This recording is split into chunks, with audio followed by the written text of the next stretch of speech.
Известен като Дерето, това е един изцяло изоставен на дивата природа парк, намиращ се буквално в центъра на Тутракан, където имам удоволствието всяка сутрин и вечер да си разхождам кучето и да слушам птиците как пеят.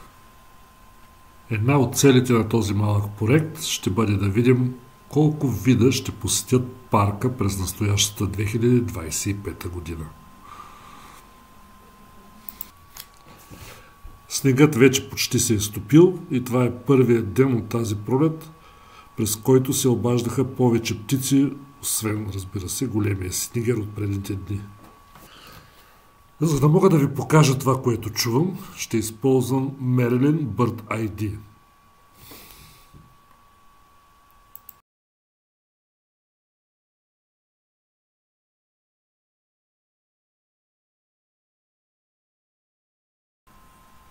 Първото прослушване даде 4 вида.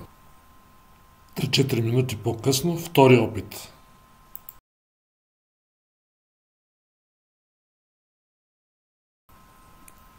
Втория опит добави нови 3 вида.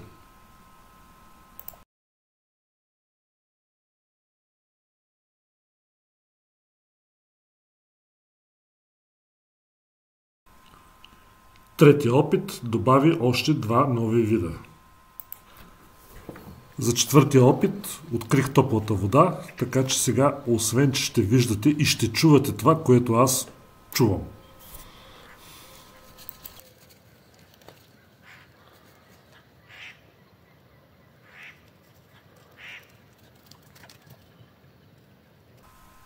С помощта на Мерлин на 3 март установих 10 вида, а 3 вида Мерлин не можа да разпознае. Или общо на 3 март за около 10-15 минути, около 7 часа сутринта, в парка бяха установени 13 вида птици. Благодаря за вниманието!